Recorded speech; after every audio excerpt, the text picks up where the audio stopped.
I always appreciate that. So today we're going to talk about. Um, oh, let me ask: did anybody look at the email I sent out after last class? Um, Yes, I I shared looked I it. shared that video called "The Fallen." Did anybody watch that video? Oh no, I have not watched the video. I just read. Oh, you did Do that. you mean our video from our class No, or some in other that email video? I shared. I'm pretty sure I shared an online thing um, that talks about the death tolls of in different countries from World War II, and it's just remarkable. Especially they look at military casualties and deaths, and they look at civilian deaths, um, and it's just crazy the number of people that died in World War II, and it visualizes it with it's like a bar graph, but the like boy the bars just keep going higher and higher. It's really remarkable. Um, And Nadia, how did you have that discussion in your Oh class? yeah, and so many students were so surprised to know like different perspective from what we were taught at Okay. school and how things look like actually. Yeah, well, that's interesting. Thank you for I'm glad I could help out. Thank you for asking about that and you were able to share that different perspective. That's really cool. Thank you so much for your help. Yeah, yeah. So today we're going to look at the Kent State shooting, which happened May 4th, 1970. So 10 days ago, a week and a half ago, was the 50th anniversary of the Kent State shooting. So I stuck it on our timeline. It's in the middle of the Vietnam War. Of course, the Vietnam War is part of the Cold War. The Cold War being cold because it wasn't a war, but it was the conflicts between democracy in the United States and communism, being generally Russia, and it went on from a little after the end of World War II through 1989 is the fall of the Berlin Wall, 1991. The end of the Cold War is a little bit fuzzy, but somewhere around 1980s, 1990 is the end of what we call the end of the Cold War. So the Vietnam War happens during that time of tension between largely America and our allies and Russia and its allies. Um, so let's dive into the. Let me pull up the reading here. Okay, so the Kent State shooting 50 years ago. Um, we're going to look at a little background information. Let's preview our reading. It gives then background information about the Vietnam War, the invasion of Cambodia, which was a big moment with President Nixon that sparked off the protests. Vietnam War protests. By 1970, people in the United States were ready for the Vietnam War, our participation in the Vietnam War to be over, so there was some protests. And then we look at the actual events of the Kent State University shooting. Let me see, yeah. So, and then aftermath. So, um, we'll look at, as I think is a good idea, we'll look at kind of the big picture where it fits in, and then we'll zoom in on the specific events of that day of, what are we talking about when we say Kent State shooting?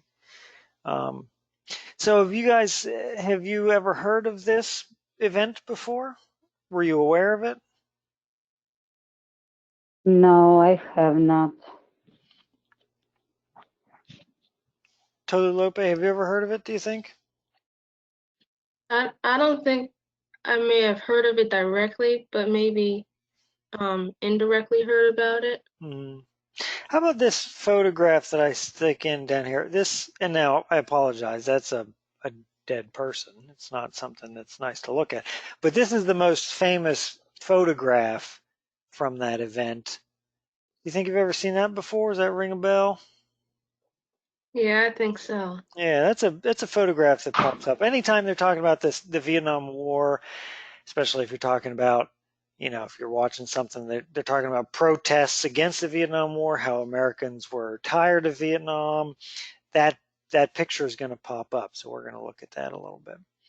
Um, this is really good background information here, so we can just dive in.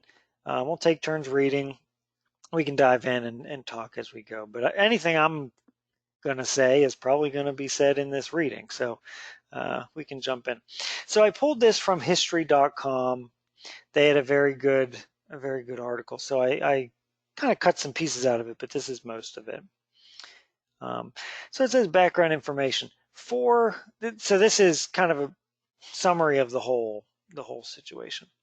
4 Kent State University students were killed and 9 were injured on May 4th, 1970, when members of the Ohio National Guard opened fire on a crowd gathered to protest the Vietnam War. The tragedy was a watershed moment for a nation divided by the conflict in Southeast Asia. In its immediate aftermath, a student-led strike forced the temporary closure of colleges and universities across the country. Some political observers believe the events of that day in Northeast Ohio tilted public opinion against the war and may have contributed to the downfall of President Richard Nixon. So that's kind of previewing the whole situation. Actually, before we go any further, let's look at a few maps. Okay, so Kent State. Let's look at where Kent State University is in Ohio. It's in north. See that here. You can barely see. You can barely see Ohio. No, I don't want a map of campus.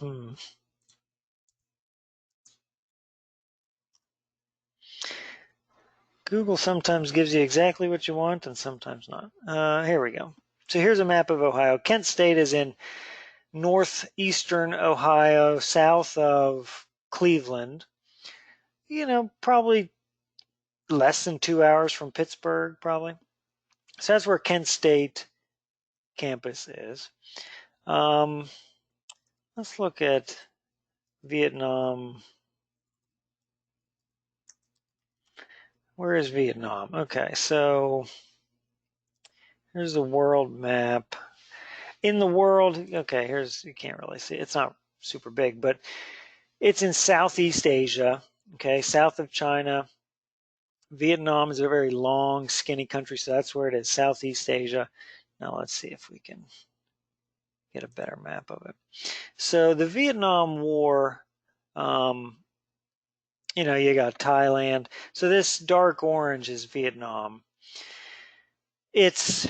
When you talk about the Cold War and Russia and Vietnam, you're talking about spheres of influence. Okay, I don't think that phrase is used in this article, but you talk about America's sphere of influence and Russia's sphere of influence.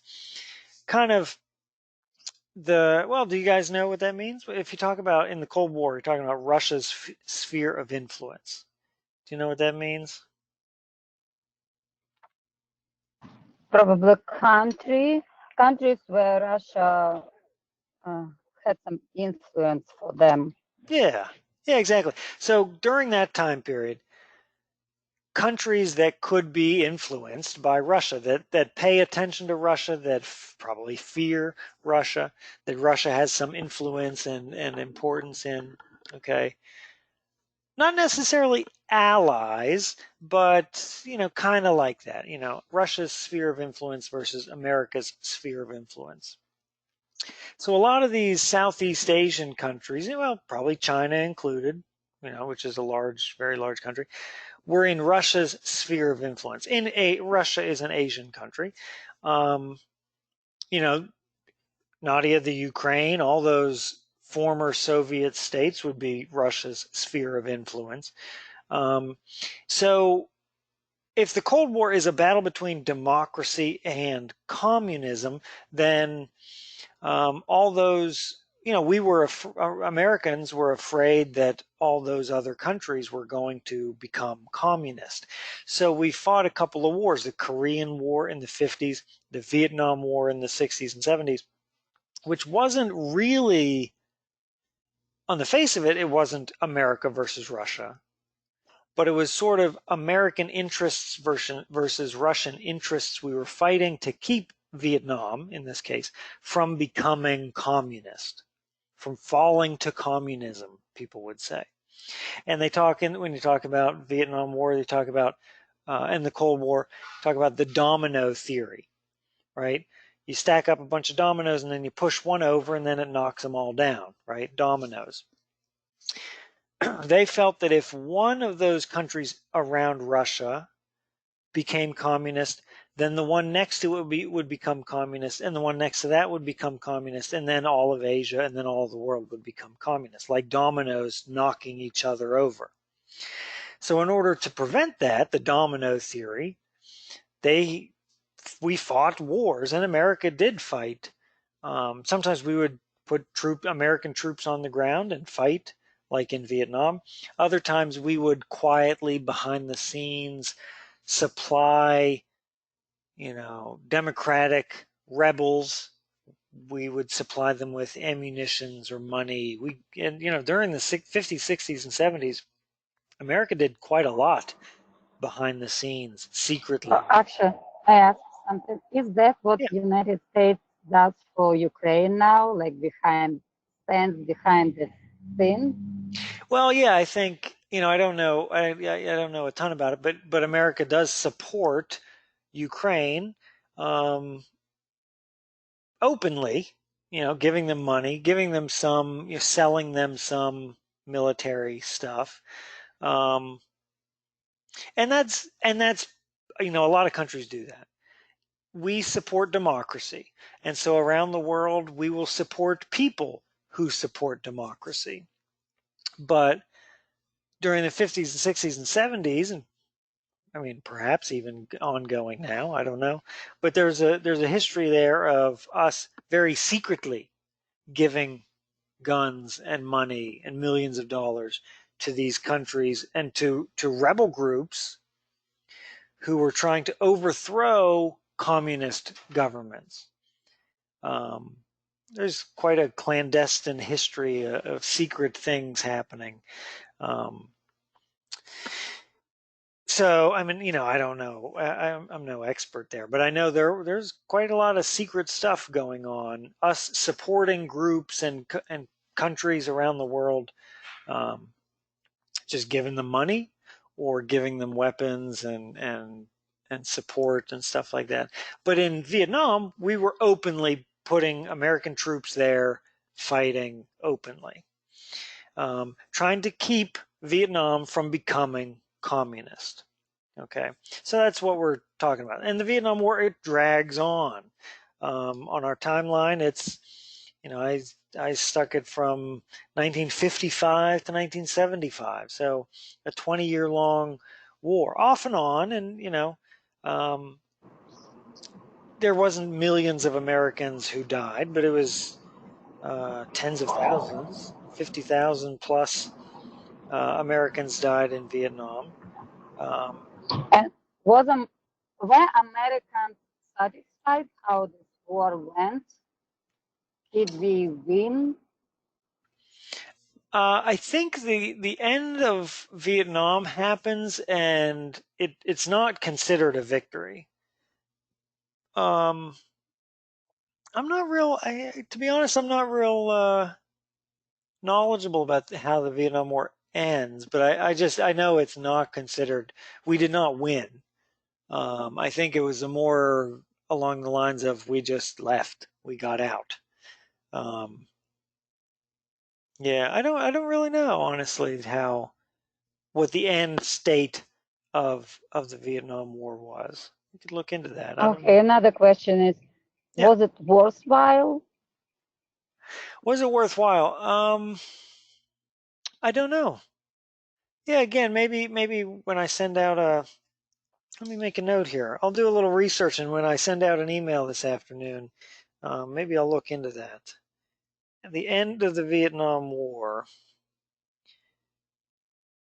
How does it end? And yeah, was it worthwhile? Did America accomplish their goals? That's a good question. I don't know off the top of my head how the Vietnam War really concludes. I'll look into it and I'll share something. So Thank you. yeah. Okay, so we're going to look at this. So protests by 1970, people were protesting across the country. People were protesting, and then Richard Nixon, president at the time, does something. Gets us involved in Cambodia, which is the next door, the country to the west of Vietnam. Suddenly, we're going to read about this in a moment. We're fighting in Cambodia now, and so at that point, Americans were like, "Hey, this is not what we want." So let's take turns and read our way through here. So a little background information, overall, large, bigger picture of the Vietnam War. Nadia, could you read the paragraph 2? Is that big enough? Can you see that okay? It's big enough, but I'm driving now. Oh, are you driving? Okay, don't worry about it. Yeah. Don't worry about it then. We'll read for you. You just drive safely. Totally Lope, could you read paragraph 2? Yes. The Vietnam War. American involvement in the Civil War in Vietnam, which pitted the communists of the northern part of the country against the more democratic South, had been controversial from its beginnings, and a significant segment of the general public in the United States was against the presence of U.S. armed forces in the region. Okay, so it was a civil war in Vietnam that we got involved in, and so obviously Americans, with good reason, a significant portion of Americans say, "Hey, this is a civil war. Why are we getting involved?" Right? Go ahead and read paragraph 3 as well, please.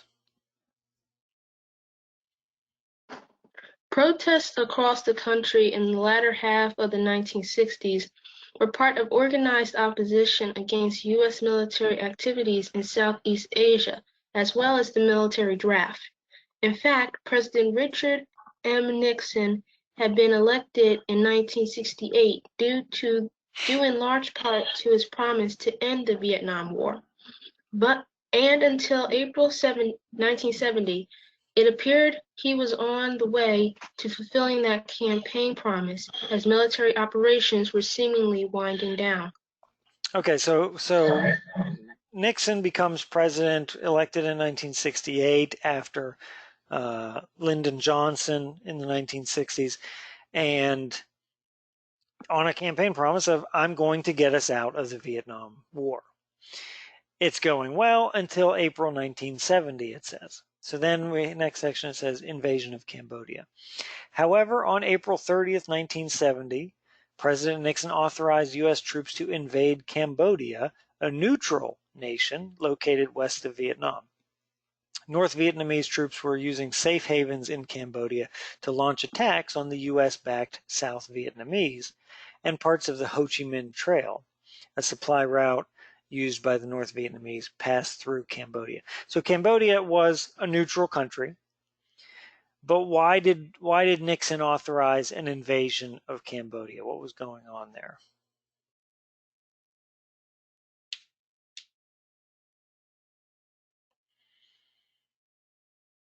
If Cambodia was neutral, why did we invade it?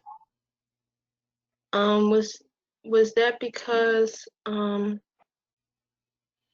the Communist Party of Vietnam was trying to attack the southern part through Cambodia? Right, yeah. It says North Vietnamese troops were using safe havens in Cambodia.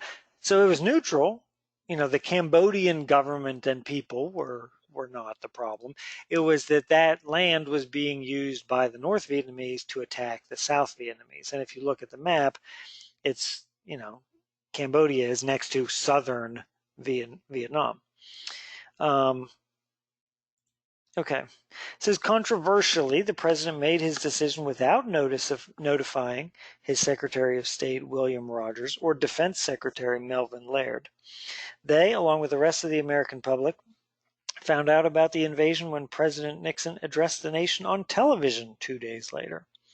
So his Secretary of State and Defense Secretary found out about it watching television during his address in television. So that's kind of not, I'm sure they weren't happy about that. Members of Congress accused the president of illegally widening the scope of U.S. involvement in the war by not receiving their consent through a vote. The Constitution gives the power to declare war to Congress, our elected officials in Congress. Now, this isn't the declaration of war, but it's the expansion of war. Okay, so we're at war in Vietnam. Now, all of a sudden, we're also at war in Cambodia. So the members of Congress were upset by that. It says, however, it was public reaction to the decision that ultimately led to the events at Kent State University, a public university in Northeast Ohio. So it's because, and this is what he said, April 30th, 1970, Nixon authorizes the invasion of Cambodia. 2 days later, he's on television, and the American people find out about it. Okay. Totally Lope, could you read paragraph 7? Yes. Vietnam War protests. Even before Nixon's formal announcement of the invasion, rumors of the U.S. military incursion into Cambodia resulted in protests at colleges and universities across the country. At Kent State, these protests actually began on May 1st, the day after the invasion. That day, hundreds of students gathered around the Commons, a park-like space at the center of campus that had been the site of large demonstrations and other events in the past. Several speakers spoke out against the war in general and President Nixon specifically. Okay, so now we're going to get some specific information of what went on at Kent State University. A lot of it happens at the Commons, which is just a big open space at the center of campus, surrounded by buildings. Okay, so they have demonstrations of speakers. Get on loudspeakers and give speeches. There's a crowd. It says then that night in downtown Kent, the town of Kent, Ohio, there were reports of violent clashes between students and local police. Police alleged that their cars were hit with bottles and that students stopped traffic and lit bonfires in the streets. Reinforcements were called in from neighboring communities, and Kent Mayor Leroy Satrom declared a state of emergency before ordering all the bars in the town closed. Satrom also contacted Ohio Governor James Rhodes seeking assistance. Satrom's decision to close the bars actually angered the protesters more and increased the size of the crowds on the streets of town. Police were eventually able to move the protesters back towards campus using tear gas to disperse the crowd. However, the stage was set for trouble. So that was May 1st. Okay. Ohio National Guard arrives. Now, what do we know about the National Guard? What is the National Guard? I think it's not like regular army who hides somewhere. It's like the part of army who helps to make everything quiet in the cities if there are any protests or if there is any like tornado or something, they help to clean up. Right. It is military, but they're not stationed overseas. They don't leave their families. They're citizens who live at home and are called into duty when needed. Generally, like during a tornado, during some national disaster, even right now, you have, during our pandemic right now, you've got the National Guard serving as helpers at nursing homes when the regular staff at nursing homes can't meet the needs of the people living there. There is National Guard people who are going in, I think, very bravely to help in those situations. Rarely does the National Guard Well, I don't even know if the National Guard can be stationed overseas. Could you gather up the National Guard from your town or from your state and send them to Afghanistan to fight? I don't know, perhaps not. But generally the National Guard is citizens who live at home, have jobs, have a life, but are called into duty when necessary. In this case, they were the Ohio National Guard. It's kind of a state by state situation. When the mayor of Kent, Ohio reached out to the governor of the state of Ohio, he gets the National Guard. So actually, let's jump back in. It says the following day, Saturday, May 2nd, there were rumors that radicals were making threats against the town of Kent and the university. The threats reportedly were primarily made against businesses in the town and certain buildings on campus. After speaking with other city officials, Satrom asked Governor Rhodes to send the Ohio National Guard to Kent in an attempt to calm tensions in the area.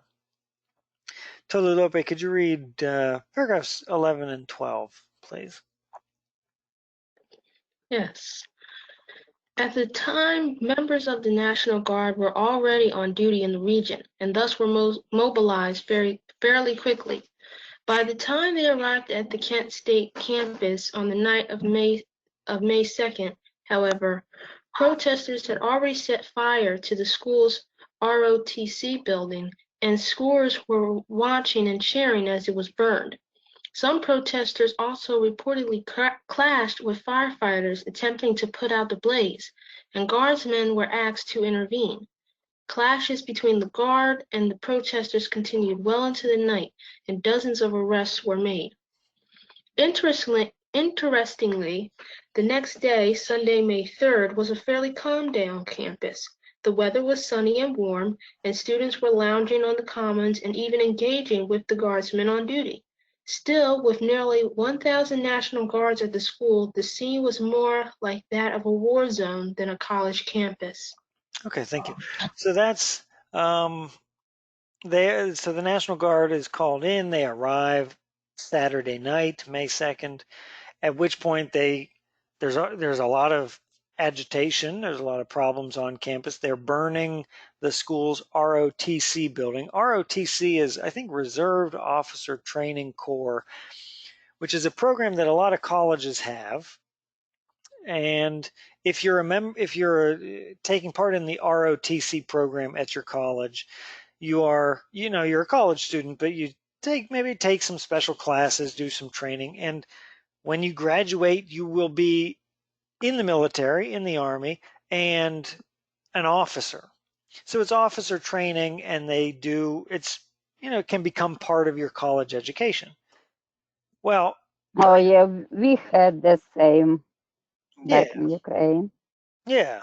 So, and that officer can then have some specialty, like if they were, a doctor. I had a couple of college friends who didn't do ROTC in college, but then they did the Army after college. They went to medical school and became officers, but doctors, and sometimes you have people who are engineers or different things, who have different roles in the Army and become officers through the ROTC program. Well, this is during the Vietnam War. Tensions are very high. This is on a college campus with a lot of protests. And so one way they protested was they set fire to the ROTC building. Firefighters come. People continue to protest. Actually, they were intervening, or they're interfering with the firefighters. They were slashing the hoses, cutting the hoses, so they couldn't fight the fire, so that the building really did burn down.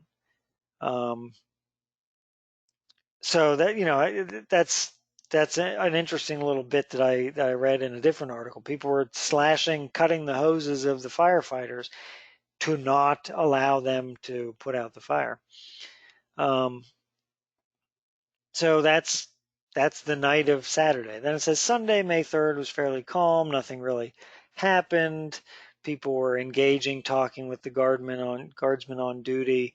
But there's 1,000 National Guards at Kent State University.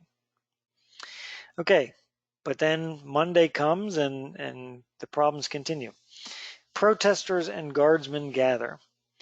With a major protest already scheduled for noon on Monday, May 4th, once again on the Commons, university officials attempted to defuse the situation by prohibiting the event. Still, crowds began to gather at about 11 o'clock that morning, and an estimated 3,000 protesters and spectators were there by the scheduled start time. Stationed at the now destroyed ROTC building were roughly 100 Ohio National Guardsmen carrying M1 military rifles. Historians have never reached consensus as to who exactly organized and participated in the Kent State protests, or how many of them were students at the university or anti-war activists from elsewhere.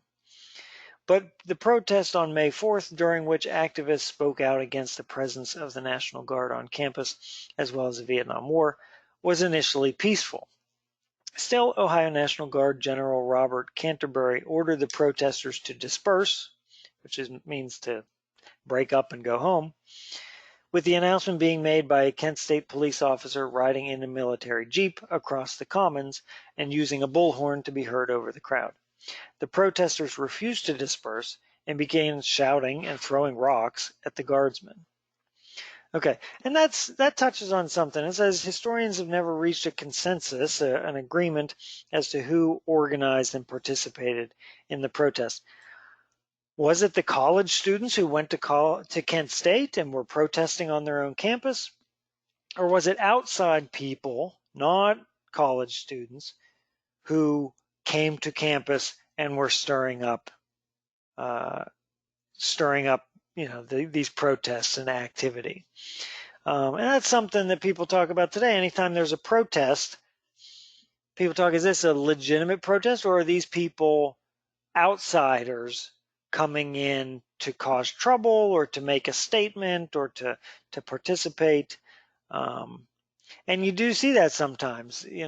People will even drive to other states to participate in protests sometimes. And that's, it can be a good thing, could be a bad thing. But when it happens on a college campus, and as we're going to see, people are about to lose their lives, it's a question of, is it right that if it was outsiders, not college students, is it right for them to come to this nice, quiet college campus and stir up trouble? I don't know. People felt very strongly about the war, but now we have the National Guard and the Kent State Police are riding in a Jeep telling people to leave, to go home, trying to avoid a disaster.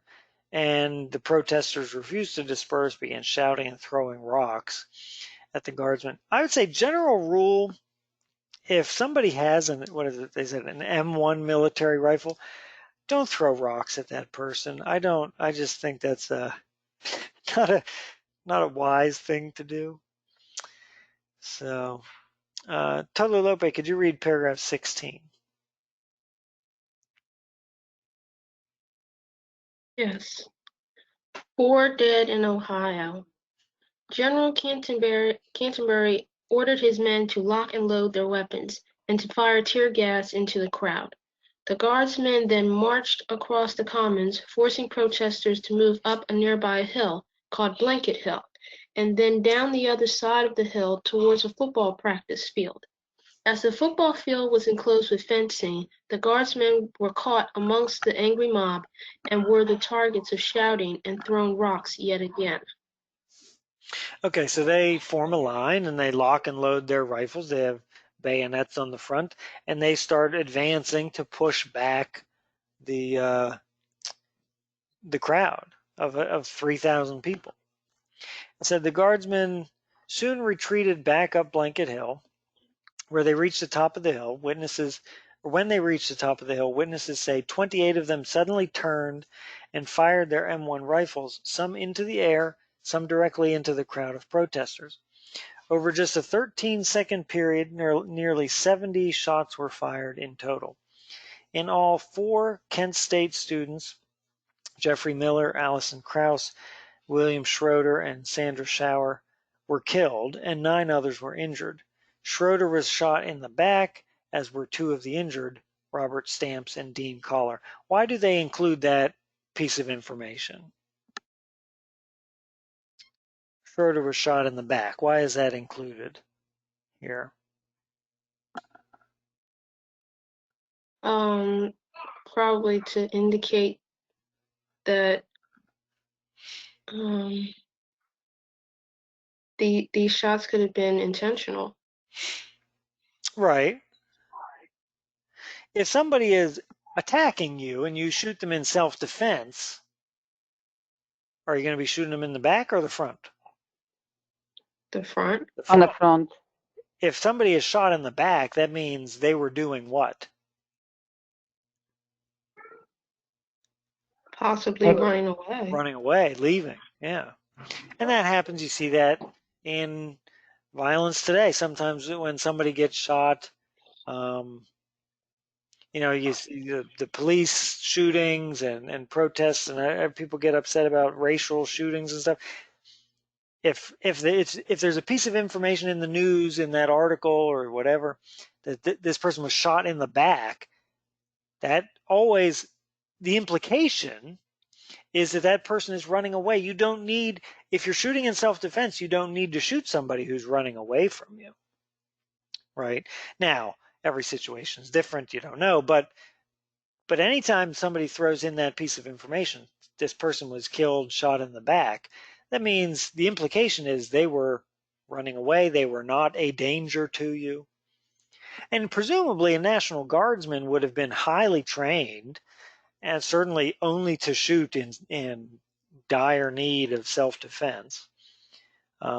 So 70 shots in 13 seconds. 13 seconds is a long time, I think, if you're being shot at or shooting or doing the shooting. I think 13 seconds is a very long time, very chaotic. There's other articles that go into great detail about where these people were, the different fields. They talk about a fenced-in football field that the crowd got pushed into. And you can find very detailed accounts of the different people. But anyway, suffice it to say that, and there's also stories that some of the National Guardsmen were seen huddling up before the shooting. They were huddled up, and people think that they were agreeing, like making a plan to shoot into the crowd, or there's all kinds. You can dive pretty deeply into this historical event, people's ideas and things and how it happened specifically. But the bottom line is the National Guardsmen, who were there to keep the peace, fired on a crowd. There was I've never heard any account of them being fired on. It was just rock throwing, but perhaps they felt threatened in some way. If there was only 100 of them, if there was only 28 of them at that place, and there's thousands of angry people, I could understand if feeling fearful. But anyway, 4 people were shot. Aftermath of the Kent State shooting. Following the shooting, the university was immediately ordered closed, and the campus remained shut down for some 6 weeks following the shootings. Numerous investigatory commissions and court trials followed, during which members of the Ohio National Guard testified that they felt the need to discharge their weapons because they feared for their lives. However, disagreements remain as to whether they were, in fact, under sufficient threat to use force.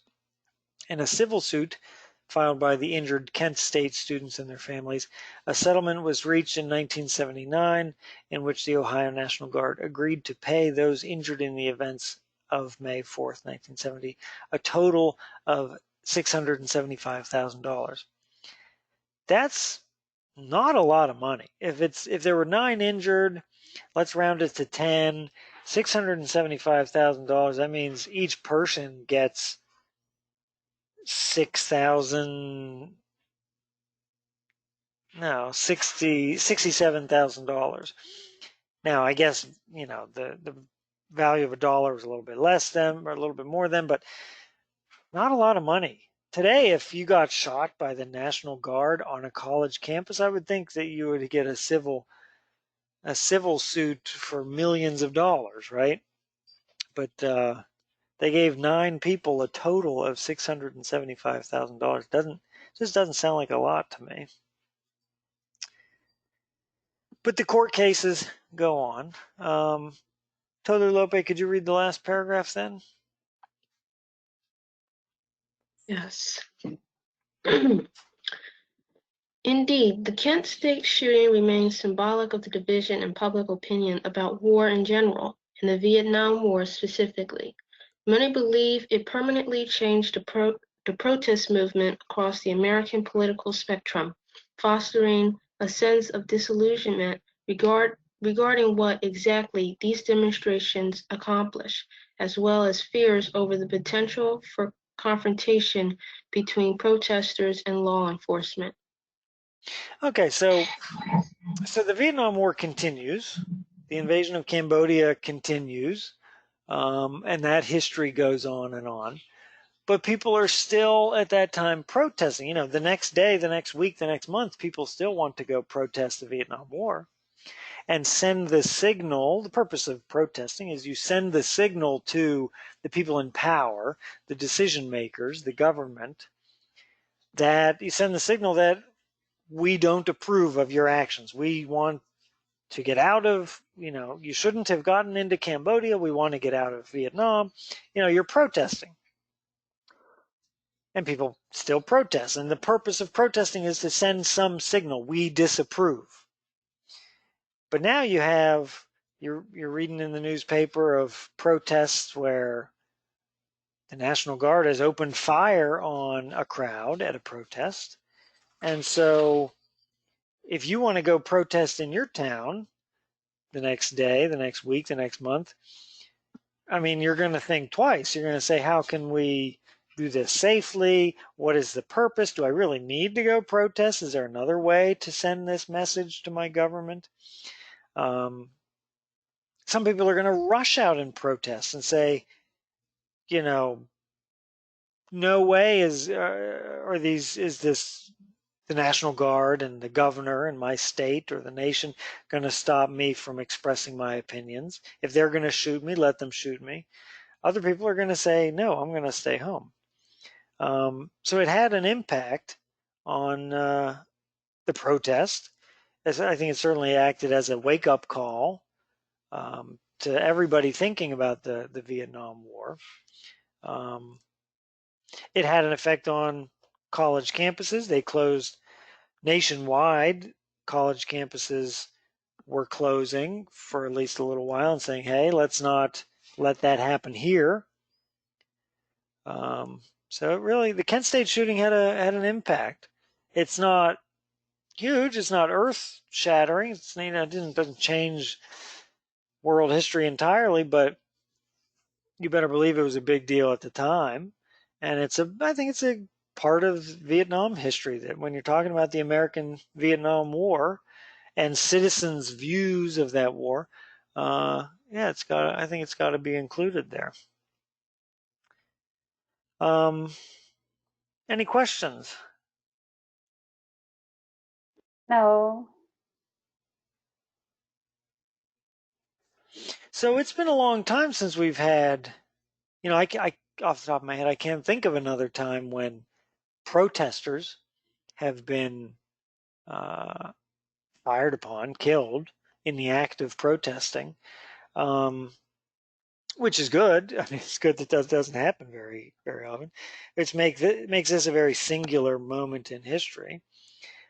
There's protests going on, these days. People protesting at their state capitol, wanting the reopening of stores and schools and stuff to happen faster than it seems that they may happen. So we can only, and it is a constitutional right, First Amendment right. The the right to the freedom of assembly, right? We can assemble in groups, even if the government doesn't like it, which is what a protest is. You're protesting the government, generally. Even if the government disapproves, you have the right to assemble, the freedom of assembly in the First Amendment. But we can only hope that it's safely done and not responded to with violence. So interesting. It's an interesting little tidbit of American history, the Kent State shooting. So let's, you know what, we got a little bit of time. Let's see. Now I'm going to look real clumsy here. Let's just be real dumb here and say, how did the Vietnam War end? Let's see what we can come up with. History.com.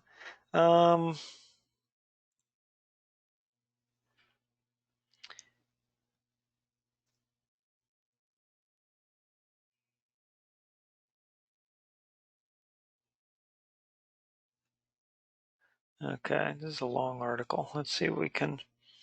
Oh, it's a big long timeline. Okay. 64, 65, 68, 68. Lots of history going on. Oh, there we are. A bloody incident known as the Kent State shooting. Vietnamization falters, America exits. Okay, so let's see.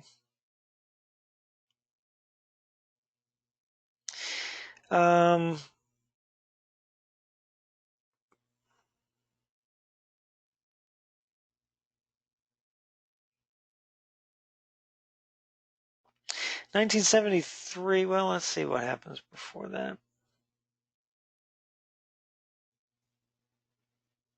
Oh, here's another famous thing, the Pentagon Papers.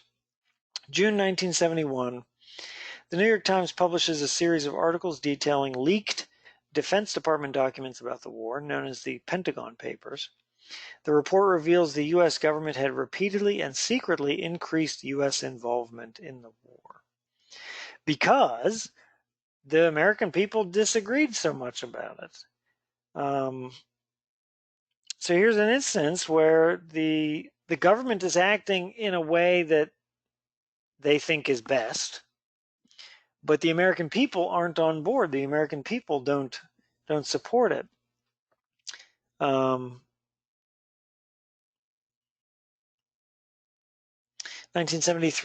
1973, they announced the end of the draft and institute an all-volunteer military, so that young men couldn't be drafted into the military anymore. January 27th. Oh, that was the same day as President Nixon signs the Paris Peace Accords, ending direct U.S. involvement in the Vietnam War. The North Vietnamese accept a ceasefire, but as U.S. troops depart Vietnam, North Vietnamese military officials continue plotting to take over South Vietnam.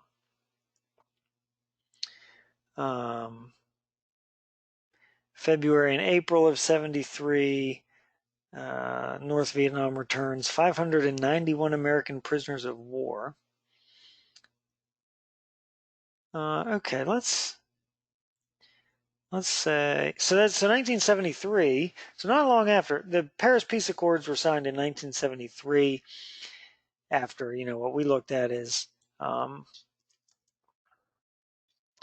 was 1970. Let's look at end result of Vietnam War.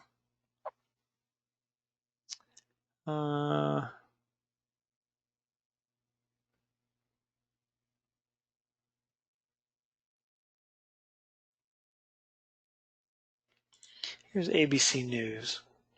You guys still with me? Yes.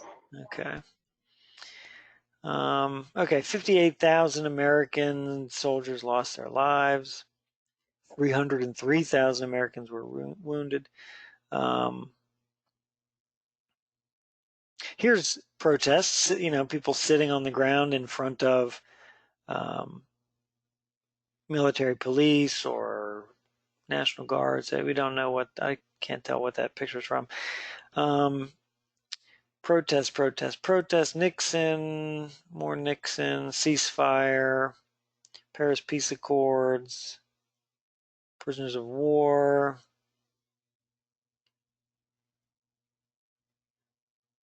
I've seen that picture before too.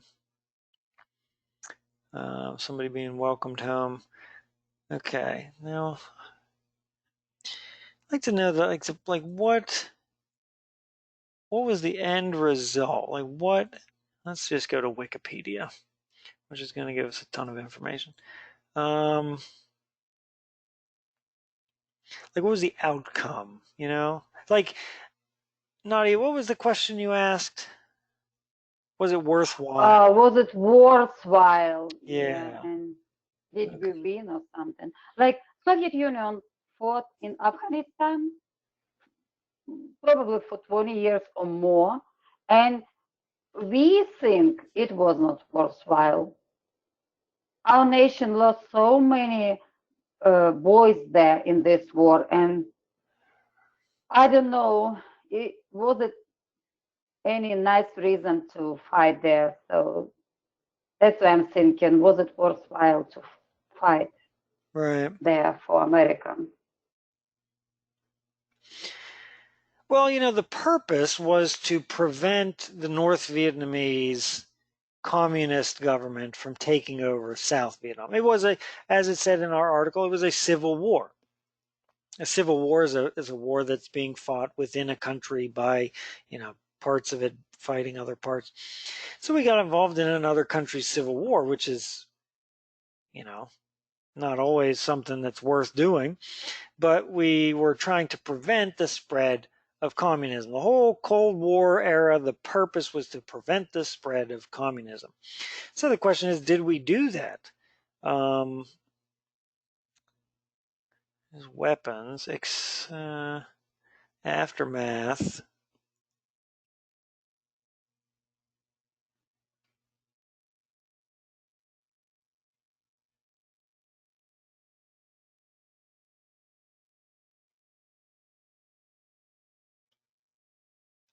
Oh, it says one of the bloodiest genocides in history. By 1975, the North Vietnamese had lost influence over the Khmer Rouge, which was a political party or part of the people fighting. Phnom Penh, the capital of Cambodia, fell to the Khmer Rouge on 17th April 1975 under the leadership of Pol Pot, a person. The Khmer Rouge would eventually kill 1.1 to 3 million Cambodians out of a population of around 8 million in one of the bloodiest genocides in history. So we left, and then, the North Vietnamese, the Khmer Rouge people from North Vietnam killed 1 to 3 million Cambodians after we left. So in that way, it's not a good thing.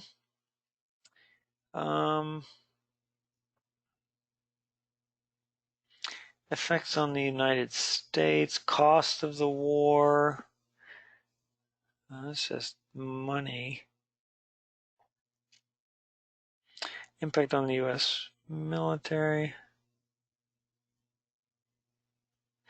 Effects of U.S. chemical defoliation.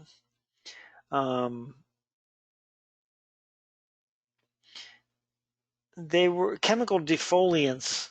They were used to defoliate, which would be foliage is like leaves on a tree. So to defoliate would mean to either kill all the trees or, burn down a forest. Defoliate large parts of the countryside to prevent the Viet Cong, the fighting force of the North Vietnamese, from being able to hide their weapons and encampments under the foliage. These chemicals continue to change the landscape, causing disease and birth defects and poison the food chain. So the chemicals we dropped, or the napalm bombing to burn down huge sections of the forest, or here's a picture of U.S. helicopters spraying chemical defoliants in the Mekong Delta. we killed their jungle. You know, it's a nice tropical jungle. We killed it on purpose in order to prevent them from hiding.